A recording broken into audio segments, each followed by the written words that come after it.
Donc, on se retrouve avec le Ravatoun, chers amis, et donc on continue sur l'étude de la Tfila avec Midreshet Ren. Midreshet Ren s'occupe de renforcer l'étude juive auprès des femmes, mais ce cours étant en Zoom, les hommes sont également invités à suivre le cours du Rav Hatoun. Bonne étude à nous tous. Jusqu'à présent, je croyais qu'ils étaient illégaux, les quelques-uns qui s'étaient infiltrés. Bon, c'est très bien. Evelyne m'a dit que oui, alors voilà. Ils sont les bienvenus, évidemment. Ok, alors, la semaine dernière, nous avons essayé d'avancer dans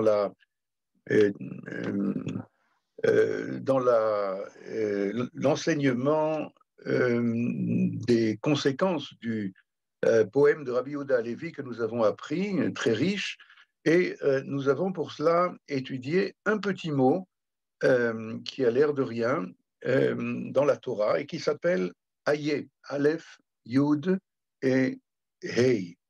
Je voudrais tout de suite, pour essayer de raviver notre mémoire et continuer plus loin, prendre une question que nous n'avons pas posée la semaine dernière, je crois en tout cas, mais qui me permet aujourd'hui de résumer tout ce qu'on a appris sur ce sujet.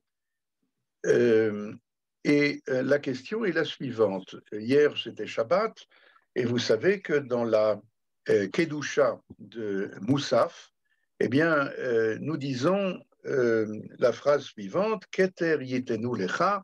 La Kedusha de Moussaf arrive à un niveau extrêmement élevé, bien entendu, et nous te donnerons une couronne. Hachem Elokeinu, Malachim, les anges te donnent cette couronne, Hamoné Ma'ala, etc., etc. J'arrive tout de suite à l'essentiel. On dit ensuite Kadosh, Kadosh, Kadosh, Hachem Tsevaot, Melo Kol Haaretz Kvodo. Voilà ce qui nous intéresse. La terre tout entière est pleine de ta gloire. Et donc, ça vous rappelle d'ailleurs une expression qu'on a trouvée dans le poème de Rabbi Yehuda Halevi, Melo kol haaretz kevodo. Mais tout de suite après, dans la Kedusha, nous disons kevodo, nous disons umeshartav shoalim, et ceux qui le servent s'interrogent ou interrogent, aye mekom kevodo leharitzo. Où donc, c'est comme ça qu'on traduit d'habitude dans les Sidurim, où donc se trouve le lieu de sa gloire pour que nous puissions le louer. Alors, tu viens de dire Melo kol haaretz kevodo, toute la terre est pleine de sa gloire. Pourquoi maintenant poser la question Aye mekom kevodo laritzo? Encore une fois, si nous supposons que le mot Aye est synonyme du mot eifo, à savoir que ça signifie où donc, où, comme si nous ignorons complètement l'endroit que nous recherchons. C'est le thème du mot eifo, vous vous rappelez certainement, eipo, ei, aleph yud, interrogation, c'est ce que nous a appris le Rav Kook dans Reish Milin, et puis po, ici, dans quel ici se trouve-t-il? Mais voilà que ce que nous avons appris, c'est que aïe n'est pas du tout synonyme de eifo, bien qu'il est comparable. Eifo vient lorsque je ne sais absolument pas, rigoureusement pas, où se trouve celui que je cherche. Alors on dit Eifo, comme Yosef demande à cet homme dans la vallée de Dothan, Eifo Hemroim, où est-ce que mes frères font paître les troupeaux. Mais Aïe, nous l'avons appris avec de nombreux exemples dans le Tanakh, que cela signifie, comme dans Aïe Sarah Ishtecha, bien sûr, que les anges savaient très bien, nous dit Rashi d'ailleurs, où elle se trouve, Sarah, mais c'est pour la rendre agréable aux yeux de son mari et donc montrer combien elle est tsnoua et combien elle se trouve dans la Torah. Alors, Aïe est donc, et c'est ainsi que nous l'avons défini la semaine dernière, Aïe veut dire non pas où au sens banal du mot, mais je sais très bien où, nous dit un des commentateurs, à propos de chacun chacune de ces occurrences du mot Aïe, nous savons très bien où celui que je cherche se trouve, mais voilà, je ne le vois pas. Il est caché, il est invisible, il est occulté. Et c'est la raison pour laquelle je pose la question Aïe. Alors si c'est ainsi, on comprend beaucoup mieux le texte de la Kedusha du Moussaf que je viens de citer, puisque même si on dit Kadosh, Kadosh, Hashem, Kadosh, 3 fois, Hashem Tsevaot, Melo Kol Haaretz Kevodo, toute la terre est emplie de sa gloire, ça n'empêche pas qu'on ne le voit pas. Et puisqu'on ne le voit pas, eh bien, les Meshartav Shoalim, ceux qui le servent, demandent, s'interrogent ou interrogent, Aïe, Mekom Kevodo le Haaritzo, où se trouve le lieu de sa gloire, que nous puissions le louer, que nous puissions glorifier sa présence. Et je pense que ce point est maintenant suffisamment clair et je voudrais tirer les conclusions qui s'imposent, qui sont de mon point de vue l'ouverture peut-être la plus essentielle concernant tout le thème de la tefila, tout le thème de la prière. Car, remarquez bien, si véritablement la présence, la présence divine est une évidence pour nous, mais que d'un autre côté, elle est absente. Quoi, on peut dire la présence est absente. Je crois que c'est ce paradoxe-là. Nous avons parlé beaucoup des paradoxes chez Rabbi Yehuda Halevi, n'est-ce pas? Les paradoxes de la vie juive, les paradoxes de l'être d'Israël, les paradoxes de cet homme que Dieu a créé après avoir pris, vous vous rappelez notre première rencontre, après avoir pris conseil, entre guillemets, du Parlement d'en haut, et qu'il y en a juste 2 qui lui ont dit crée-le et 2 qui lui ont dit ne le crée pas. Et donc il y a une espèce d'impossibilité, de contradiction interne dans la création de l'homme, et au centre de la créature humaine, Israël, qui réalise le projet, qui est en marche vers la réalisation de ce projet, eh bien, il y a dans cette existence juive, au centre même, à l'ouverture même de l'étude de la Tefila, il y a, c'est ce qui ressort du petit mot Aïe et de son étude comme nous l'avons fait, il y a ce qu'on appelle en hébreu Toda'at Achisaron. Comment on dit ça en français? Il y a une prise de conscience du manque. Et que cette chose ne soit pas, je traduis de l'hébreu, banale à vos yeux. C'est quelque chose qui, depuis,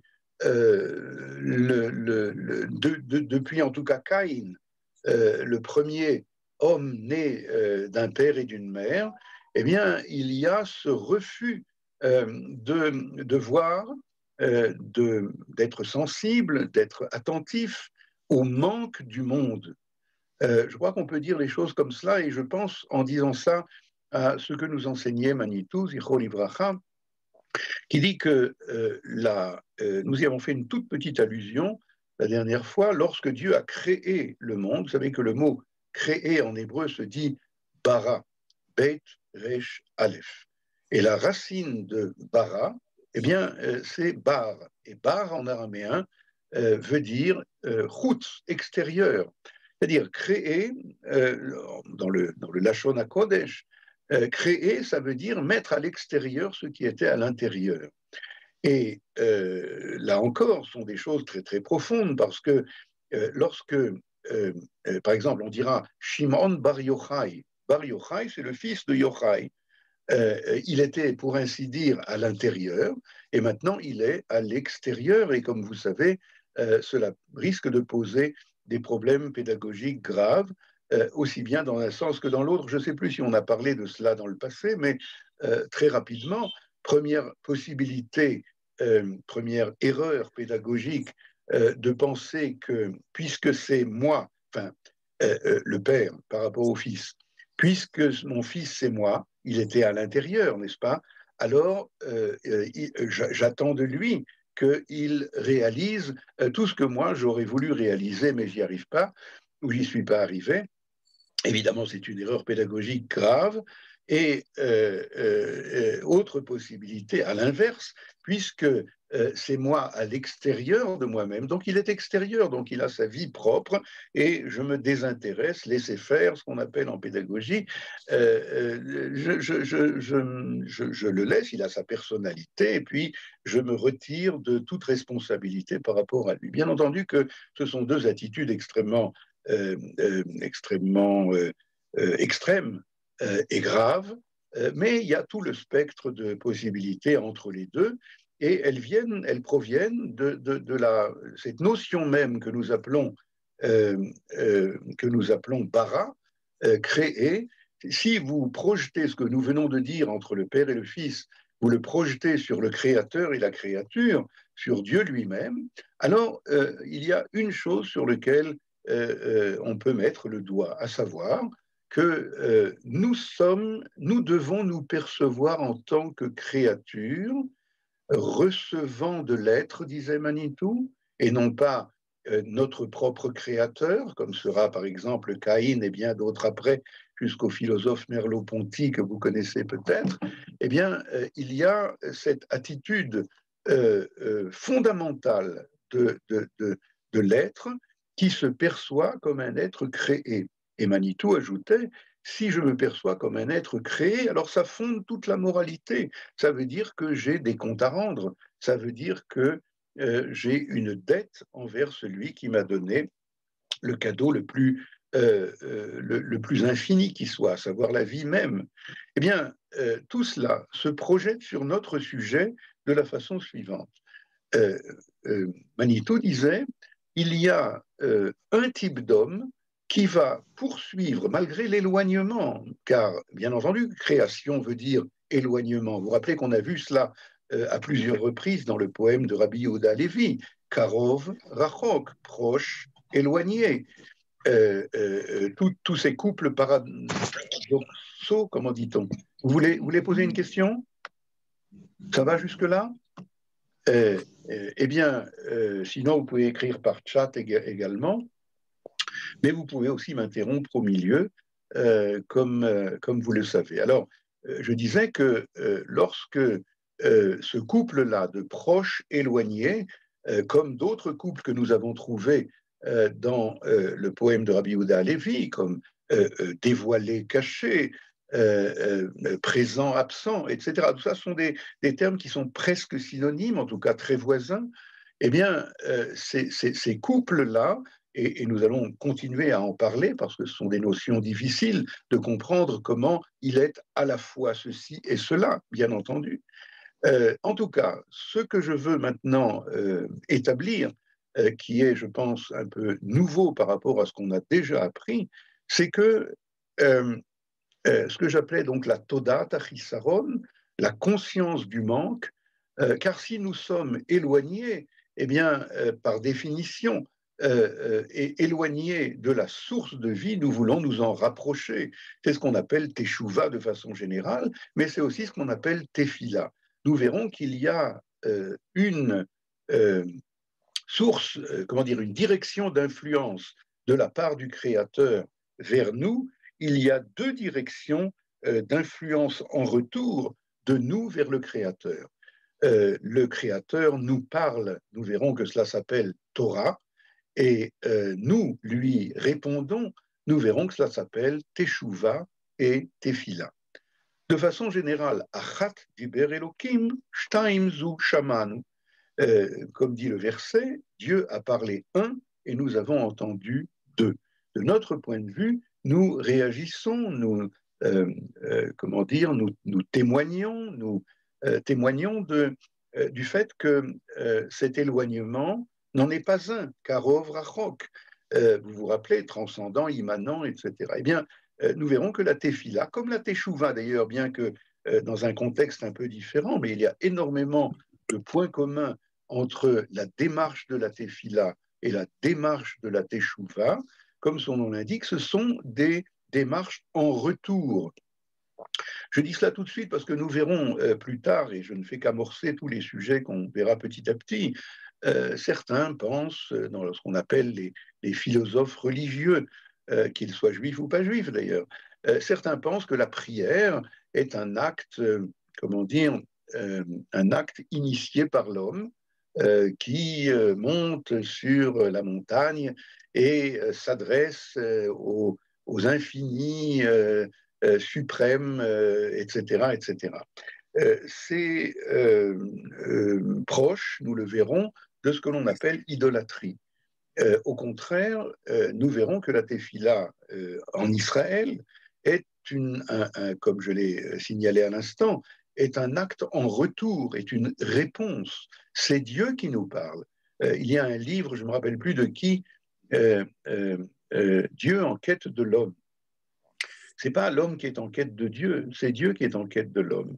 Et donc l'homme répond à cet appel pour notre sujet, je résume tout ce qu'on vient de dire. Évidemment, il y a énormément de notions nouvelles. La notion la plus importante dans tout ce que j'ai dit maintenant, c'est cette conscience du manque. Puisque nous sommes un être créé et que nous ne sommes pas le créateur, alors nous sommes en manque du créateur.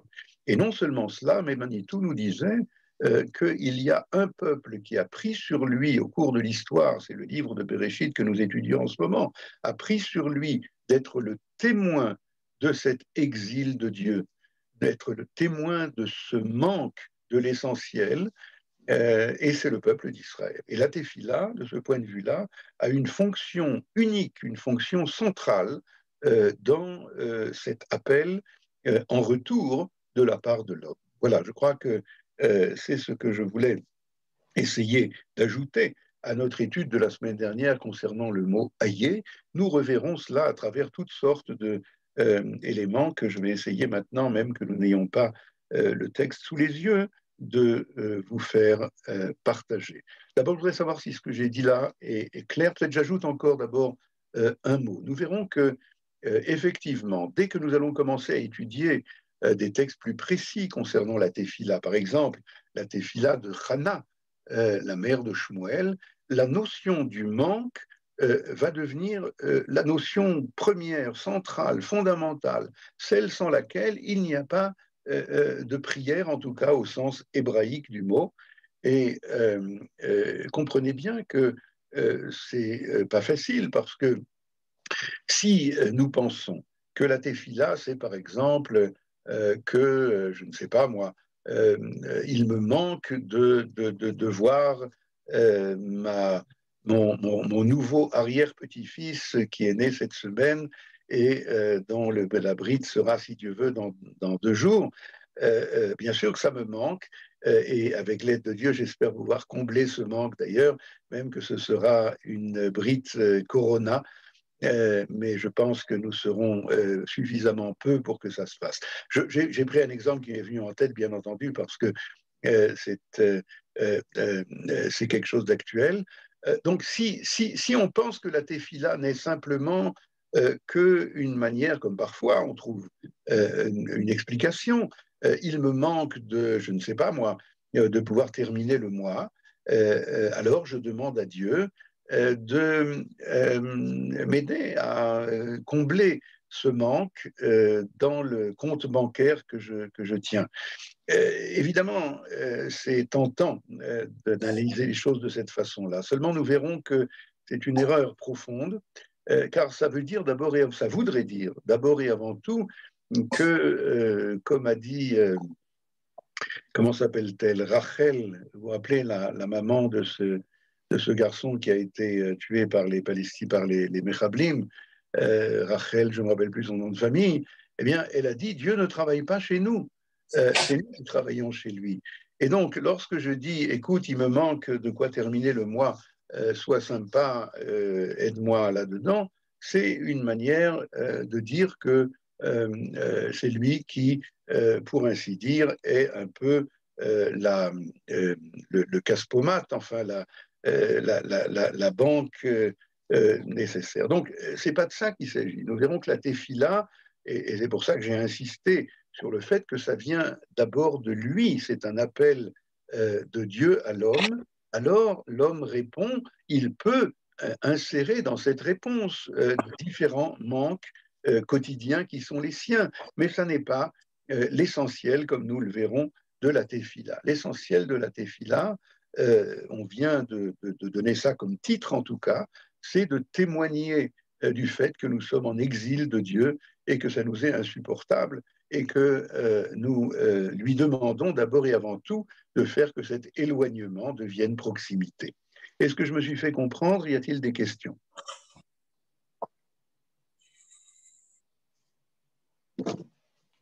Bon, je vois que tout est tellement clair que peut-être c'était même pas la peine de dire tout cela, non? Peut-être que oui. Encore une fois, j'ai absolument besoin, d'abord parce que c'est des thèmes pas faciles, et puis deuxièmement parce que ce Zoom est extrêmement, comment on dit, stressant, quoi, en tout cas pour moi. Je voudrais vous dire quelque chose de Manitou là-dessus pour vous convaincre combien il est important que je puisse entendre et pourquoi pas voir votre présence. Parce que Manitou disait, et certains d'entre vous se rappellent certainement, Manitou disait que la relation qu'un maître doit établir avec ses élèves, c'est une relation de symétrie, une relation de sujet à sujet. Or, dit-il, lorsque le maître parle et que les élèves écoutent, alors la relation est déséquilibrée. Lui est sujet, eux sont objets. Mais il y a même des cas dans lesquels ce sont les participants, les élèves, les étudiants, qui sont sujets et ils le regardent comme s'il était un objet, comme s'il était celui que l'on regarde avec d'une façon dubitative, ou je ne sais pas comment on dit. Alors, il est extrêmement important de rendre à chacun, à vous et à moi, la dignité de sujet à sujet, et par conséquent, vos questions, vos remarques, votre visage, pour ceux qui veulent, il n'y a pas d'obligation, mais cela m'aiderait sans aucun doute à détailler des choses qui peut-être sont difficiles à comprendre ou à expliquer. Voilà. Y a-t-il une question?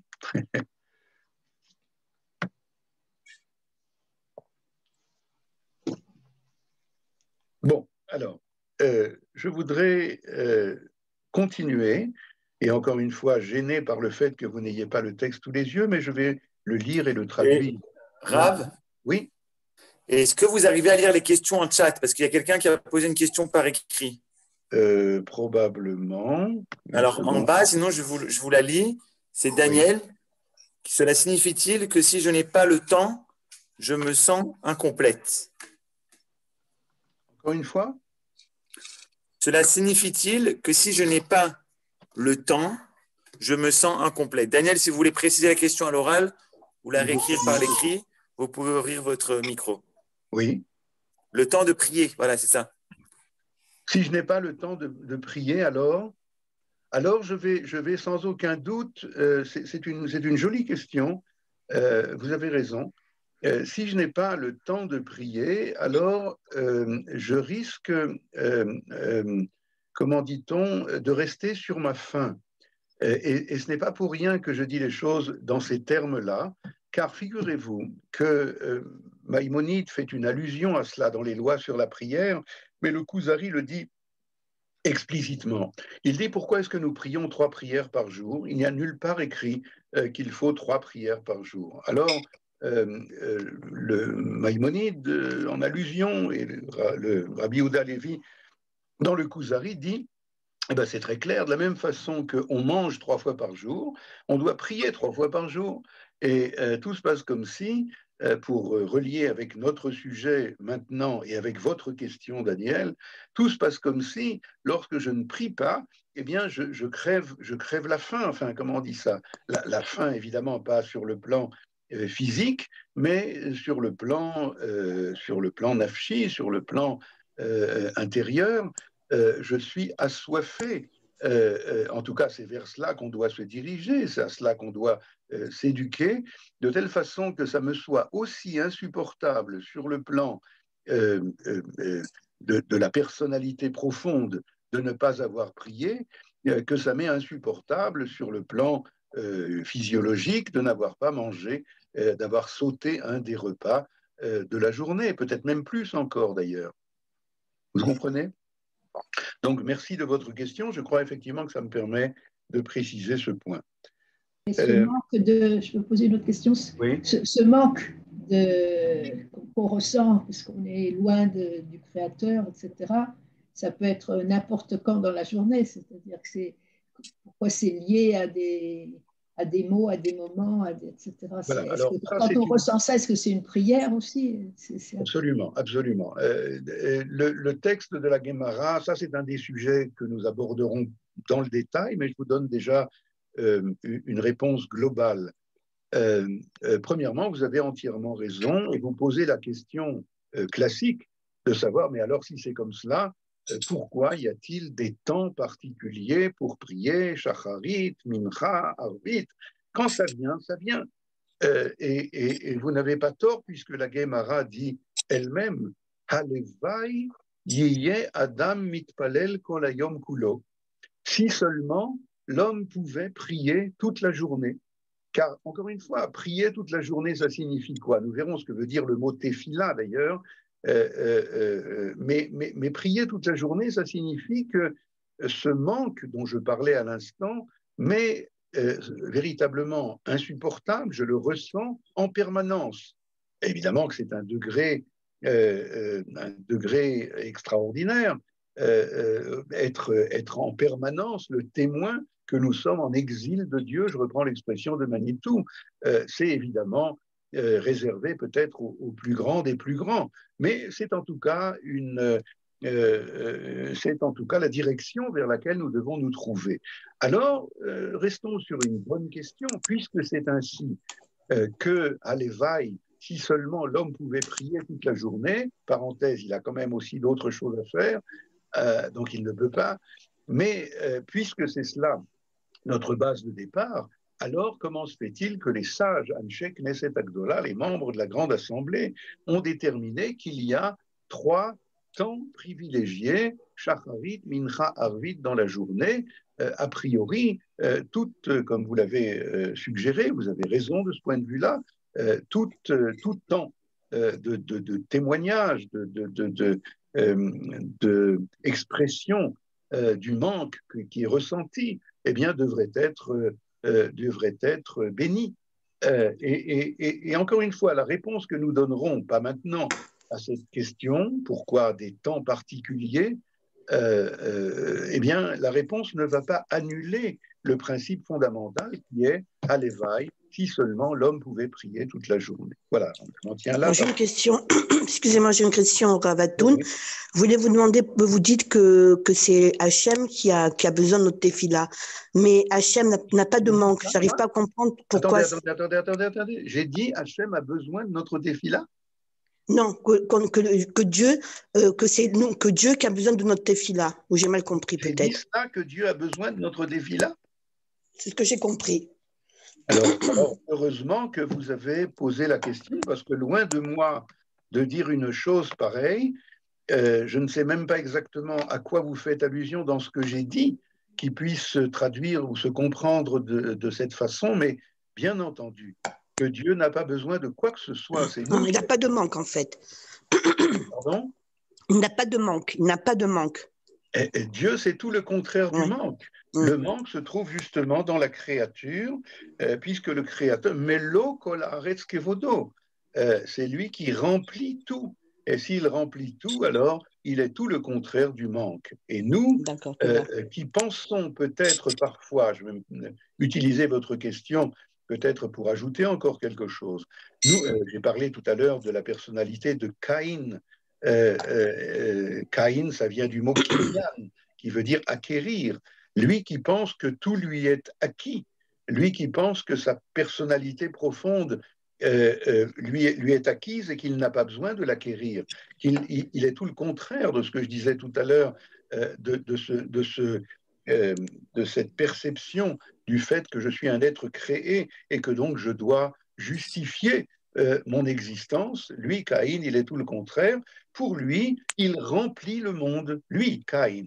Et par conséquent, lorsque, à un moment donné, vous vous rappelez, si déjà on parle de Caïn, qu'il va offrir une offrande à Dieu, et vous savez ce qui se passe après. Hevel, voyant cela, va lui aussi offrir une offrande à Dieu. Et voilà que scandale, Dieu accepte celle de Hevel, Abel, et pas celle de Caïn. Et imaginez-vous, Caïn se met dans une fureur énorme. Comment est-ce possible? C'est moi qui ai pris l'initiative et tu acceptes celle du petit frère qui fait exactement comme moi à chaque fois. La réponse, c'est que, enfin, une des réponses en tout cas, c'est que lorsque il offre, soi-disant, au Créateur, qu'est-ce qu'il offre? Mi, comment il y a marqué? Mi peri à Adama. Il offre les surplus de sa récolte, ceux dont il n'a pas besoin, puisque, expliquait Manitou, pour lui, Dieu étant superflu, eh ben, il va lui offrir ce qui est superflu.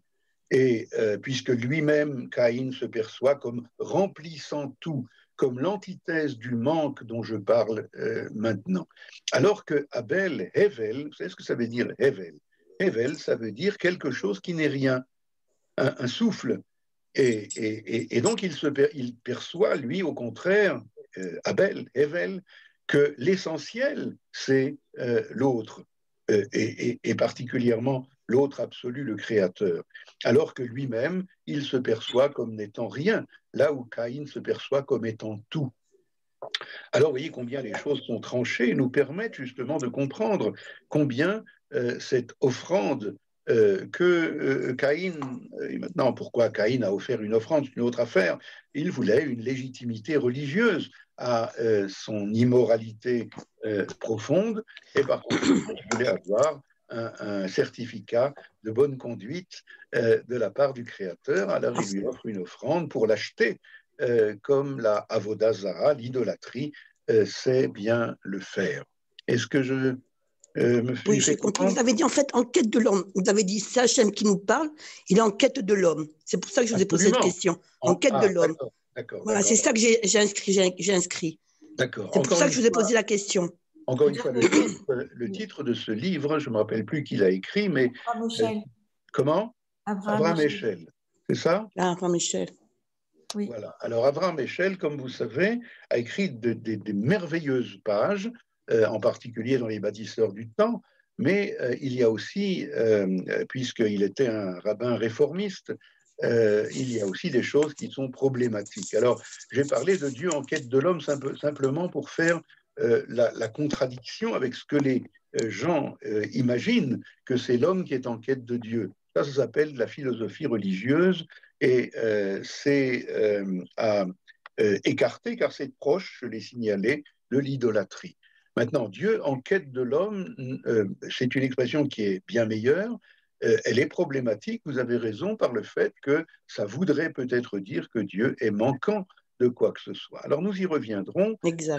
Non seulement Dieu n'est pas manquant de quoi que ce soit, même lorsqu'il y a des expressions d'ailleurs qui demandent à être élucidées. Par exemple, la sot nachat ruach le yotzreinu, faire donner agrément à notre Dieu, hein, comme s'il avait besoin être embaumé de nos... Alors c'est nous qui avons besoin. Le Midrash toujours parle ce qu'on appelle en français secondarisé. Quand on parle de Dieu, on parle de nous par rapport à Dieu. C'est-à-dire, c'est nous qui avons besoin d'être en manque de lui. C'est pas lui qui est en manque. D'accord. Et de cette façon-là, nous comprendrons beaucoup mieux, je crois. C'est pour ça que j'ai choisi d'ouvrir toute notre étude sur ce sujet, parce que c'est cela qui est l'attitude fondamentale de celui qui prie. Nous le verrons dans la Gemara de Berachot par rapport à Hana, s'il n'y a pas cette toda'at achisaron, cette conscience du manque, eh bien, il risque, la tefila risque de frôler l'idolâtrie. Et c'est très grave. Soit dit en passant, j'ai enseigné ce sujet à des maîtres, à des enseignants de yeshivot qui faisaient un diplôme d'enseignant, et l'un d'entre eux m'a dit, mais moi j'ai essayé d'enseigner un peu quelque chose comme ça dans ma classe, mais voilà que un de mes élèves a levé la main et il m'a dit, mais vous savez, moi il me manque rien. Et alors, il y a eu un débat que je vous propose d'avoir, pas maintenant, mais un peu plus tard dans notre étude. Que faire avec des gens, et probablement ce n'est pas seulement des élèves dans la classe, mais il y a certainement beaucoup, peut-être plus encore d'adultes, qui ne ressentent pas le manque. Et que faire à celui qui ne ressent pas le manque pour lui faire ressentir le manque? C'est une question de pédagogie cruciale, en tout cas pédagogie de la tefila. Alors, probablement que ces gens-là prient, comme on dit, que mitzvat anashim melumada, c'est-à-dire, puisqu'il y a écrit dans le Shulchan Aruch qu'il faut prier. Alors, ils prient comme un moulin à prière, mais il faut certainement approfondir cette toda'at achisaron. Voilà, je crois que ce sont les enseignements essentiels que nous pouvons retirer de cette double étude que nous avons eue jusqu'à présent, du poème de Rabbi Yehuda Halevi et de toute sa vérité paradoxale, et puis surtout de l'étude du petit mot ayé, qui, je le répète une dernière fois, veut dire où se trouve ce que je cherche essentiel. Je sais qu'il est là, je n'ai aucun doute sur le fait qu'il est là, mais malgré tout, je ne le vois pas, je ne ressens pas sa présence, donc pour moi, c'est comme si c'était une absence. C'est pas vraiment comme si, mais en tout cas, je suis impatient de retrouver, de redécouvrir cette présence. Je vois que quelqu'un a écrit, mais je n'arrive pas à lire ce qui a été écrit. Si vous voulez le poser oralement. Non, ça va? Bon, non, alors, Rav, j'ai demandé, mais il faut définir la notion de manque, la nature du manque. Tout dépend de la nature du manque. Parce qu'il y a un manque matériel, il y a un manque spirituel, il y a différents types de manque. Absolument. Eh bien, vous avez absolument raison. Et ce sera d'ailleurs le sujet, j'y ai fait une toute petite allusion, mais c'est encore un peu trop tôt, mais vous avez raison. Finalement, lorsque Hana, pour ne pas la nommer, nous verrons que c'est la base du tout, oui. Lorsque Hana ressent un manque, c'est le manque le plus absolu. C'est le manque le plus absolu. Ce n'est pas seulement le manque d'un enfant que toute femme a un instinct maternel qui fait qu'elle voudrait avoir un enfant, mais nous verrons que Hana, c'est la mère. C'est une mère par essence, et voilà qu'elle est une mère sans enfant. Il n'y a pas plus grave manque que celui-là, et c'est pour ça qu'elle deviendra le prototype de la tefila. Et nous parlerons de la akarut haïmahot, de la stérilité de toutes les mères d'Israël, et c'est sans aucun doute lié avec ce qu'elles nous apprennent, à savoir les fondements de la tefila. Alors bien sûr qu'il y a des manques plus comment on dit, plus prosaïques, plus concrets, etc. Et nous verrons que ces manques plus concrets, plus prosaïques, n'existent vraisemblablement, mais c'est encore un peu prématuré de le dire, n'existent que pour entraîner chez l'homme, chez la femme, cette toda'at achisaron. Ça veut dire que ce n'est pas parce que j'ai besoin de terminer le mois dans mon compte bancaire qui est à vide, comme je le disais tout à l'heure, ce n'est pas pour cela que je prie. Je prie pour retrouver le manque essentiel qui est le manque du Créateur dans la créature, qui est l'absence du Créateur dans la créature. Mais étant donné que l'homme n'est pas aussi parfait que cela, pour ressentir ce manque de façon en permanence, alors Dieu nous occasionne par-ci par-là quelques manques, parfois plus prosaïques, chacun selon ce qu'il est, bien entendu. Je vais vous donner un exemple frappant qui m'a beaucoup frappé. Il y a un personnage que vous connaissez peut-être dans la Guémara qui s'appelle Choni HaMeagel. Vous savez, celui Meagel qui faisait un cercle dans une période où il y avait une grande sécheresse en Eretz Israël. Et alors, le peuple est venu chez Choni lui disant, voilà, ça fait déjà des mois que l'hiver va bientôt se terminer, il n'y a pas eu de pluie du tout, prie pour nous. Et il y a toutes sortes de péripéties, vous vous rappelez de cela. Mais alors finalement, dans la même page de Guémara, le texte nous dit Kol yamav shel oto tzadik haya mitztaer al mikrazé. Le texte nous parle un petit peu de la personnalité de ce Choni HaMeagel, et il nous dit toute sa vie, il souffrait de ne pas comprendre un verset des psaumes. Ce verset d'ailleurs que nous connaissons tous et que, a priori, on comprend. Shir HaMa'alot, Beshuv Hashem et Shivat Zion, Ainu Kecholmim. Je ne veux pas prendre trop de temps, mais simplement cette expression. Choni HaMeagel, imaginez, toute sa vie, il souffrait de quoi? Alors, il y a des gens, ils souffrent de ne pas pouvoir, comme on disait, de ne pas avoir un compte en banque volumineux, d'autres, est-ce que je sais, toutes sortes de manques qui nous font souffrir, entre guillemets. Eh bien, lui, il souffrait de quoi? De ne pas comprendre un verset des psaumes. Alors, dis-moi de quoi tu souffres, je te dirai qui tu es, comprenez? Et par conséquent, Dieu occasionne à chacun, à chacune, selon ce qu'il est, un manque par-ci, par-là, au cas où on oublie son existence, sa présence, car elle est invisible. Voilà, je crois qu'on a fermé un petit peu la boucle. Et je voudrais maintenant, à moins qu'il y ait encore une dernière question, vous voyez que les questions sont précieuses, car elles nous permettent de préciser des choses oui. J'ai encore une question, je vais demander, est-ce que ça peut être un manque qui est intéressé en fait? On prie Hachem parce qu'on est intéressé d'avoir quelque chose, comme vous avez dit, ou de l'argent, ou de la santé. C'est un peu comme, comme un manque qui est intéressé. C'est comme ça que je le perçois personnellement. C'est exactement ce que je viens de dire maintenant, à savoir que Dieu nous occasionne par-ci, par-là, un manque, car il sait que nous sommes quand même intéressés, entre guillemets, afin que nous puissions passer de l'intéressé au désintéressé. Et l'objectif de la tefila, vous savez qu'une vraie tefila, ça prend combien de temps d'après vous? Non, je préfère vous dire ça au début de notre étude pour pas que vous soyez désemparés après. Combien de temps ça prend de faire une vraie tefila? 1 heure. 1 heure. Une demi-heure. Moi, j'ai une demi-heure. J'ai pas parlé Moi, je dis 1 heure. Attendez, j'ai pas parlé du temps de la tefila, j'ai parlé de la préparation de cette tefila. Combien de temps on doit se préparer à une vraie tefila? C'est interminable. Interminable. Une vie. Interminable. Une vie. Interminable. Moi, je dis interminable. La vie entière, effectivement, est destinée à cela. Et plus ça avance, plus on grandit intérieurement, et plus grandir, ça veut dire, on vient de le mettre en évidence, ça veut dire découvrir la Todat Achisaron, découvrir cet exil de Dieu dans lequel nous nous trouvons.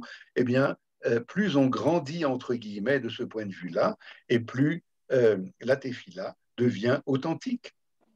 Alors tout cela, ce sont des notions que nous allons aborder petit à petit. Alors, je voudrais encore, dans le temps qui nous reste, ajouter encore un petit texte que vous n'avez pas sous les yeux.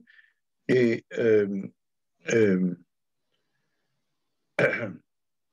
voilà. Le verset de Shemot, chapitre 33, verset 21. Rappelez-moi, vous me rappellerez si on a déjà vu cela ou pas, il me semble que non.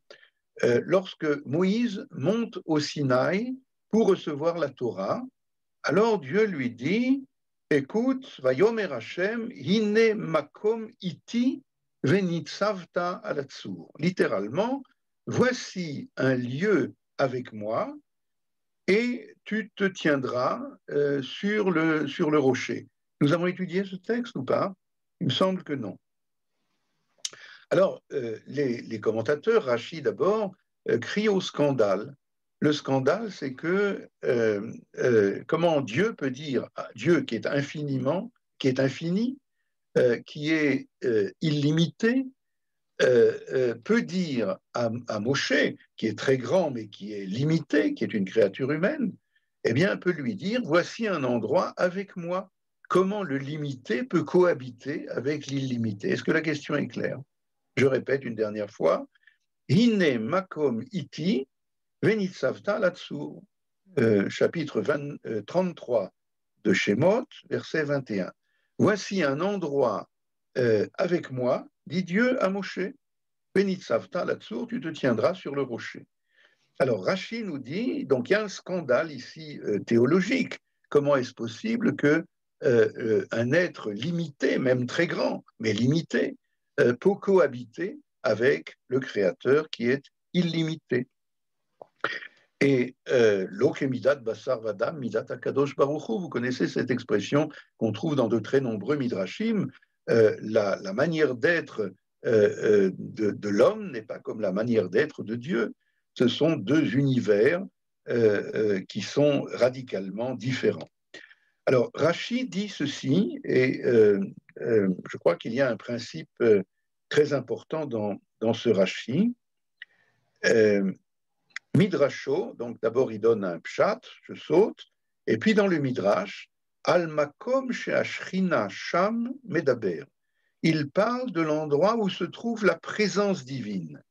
Comme si la notion de Shekhinah, présence divine, était une notion intermédiaire entre le créateur et la créature, entre l'illimité et le limité.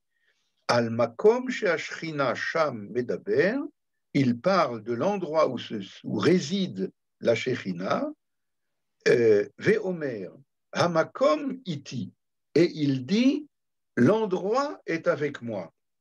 On va expliquer tout à l'heure. Ve'eino omer ani bamakom. L'endroit est avec moi, mais moi je ne suis pas dans l'endroit. Bien là. Comment je termine Rashi qui cite le Midrash très important. Écoutez bien l'expression qui est à apprendre par cœur. She'akadosh baruch hu mekomo shel olam ve'en olamo mekomo. Car Dieu est l'endroit du monde, mais le monde n'est pas son endroit. Alors, il y a des questions? Je répète. Hu mekomo shel olam ve'en ha'olam mekomo. Nous terminerons par là aujourd'hui. Il est le lieu du monde, mais le monde n'est pas son lieu. Il est l'endroit du monde, mais le monde n'est pas son endroit.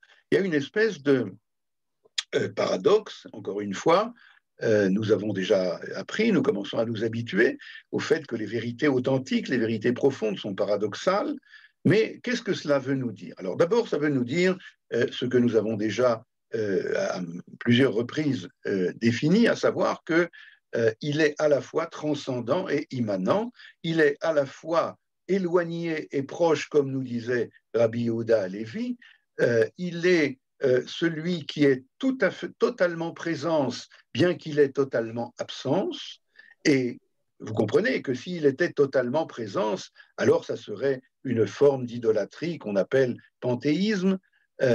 S'il était totalement absent, alors nous ne pourrions pas vivre, puisque c'est lui qui nous fait vivre, sa présence qui nous fait vivre, mais il est donc à la fois totalement présent et totalement absent. Le mot makom, et je terminerai par là, le mot makom est un mot extrêmement intéressant, car vous savez que le mot makom ne veut pas dire seulement l'endroit, comme en hébreu moderne, à quel endroit, les makom, mais désigne également Dieu lui-même. Regardez dans la Haggadah de Pessah, Baruch HaMakom Baruchu, vous vous rappelez? Hamakom Baruchu, béni soit-il, c'est un des noms de Dieu. Et il faut comprendre, alors j'explique cela maintenant dans la minute qui nous reste, les 2 minutes qui nous restent, et on reprendra ça la prochaine fois. Le mot makom est un mot très curieux. Il est écrit même ouvert au début, même fermé à la fin, et puis entre les deux, le mot kav. Kav, ça veut dire une ligne. Eh bien, il y a une ligne, et c'est ça l'essentiel d'ailleurs. L'essentiel n'est pas le même ouvert au début, l'illimité de Dieu, n'est pas le même fermé à la fin, le limité de l'homme, si vous voulez, mais c'est le cave qui les réunit. Et le cave qui les réunit, donc makom, veut dire à la fois le lieu, limité, et veut dire à la fois désigne Dieu lui-même, hamakom baruchu, car ce que nous recherchons, c'est justement le cave, la ligne qui les relie. Eh bien, je ne vous cacherai pas, et je termine par là, que cette ligne qui les relie s'appelle Tefila. Nous apprendrons que la Tefila veut dire un lien, la Tefila veut dire un lien, et c'est le lien que nous mettons en évidence dans le mot cave, la ligne qui relie entre l'infini et le fini. Voilà pour aujourd'hui. Je vois que Tali Benishai est déjà prête à son cours suivant. Alors je vous souhaite Shavua Tov et puis que notre Tefila commence petit à petit à évoluer, bien entendu, puisque nous venons d'apprendre qu'il faut toute une vie, alors autant commencer tout de suite. Merci de votre attention. Toda Rabatoun. La prophétie, c'est aussi un cave. Comment La prophétie, c'est aussi un cave. Alors, c'est exactement notre sujet suivant. Je vois que vous avez un petit peu la prophétie. Notre sujet suivant sera effectivement que la Tefila, d'abord et avant tout, commence avec les prophètes. C'est-à-dire, ce sont les prophètes qui nous apprennent comment faut-il prier. Nous verrons cela la prochaine fois. Merci de votre attention. Merci beaucoup. Shavua Tov. Shavua Tov. Toda Rabba au Rabbi Yishai, pas au Rabbi Yishai, au Rav Atoun, pardon. Et un grand merci. Hop.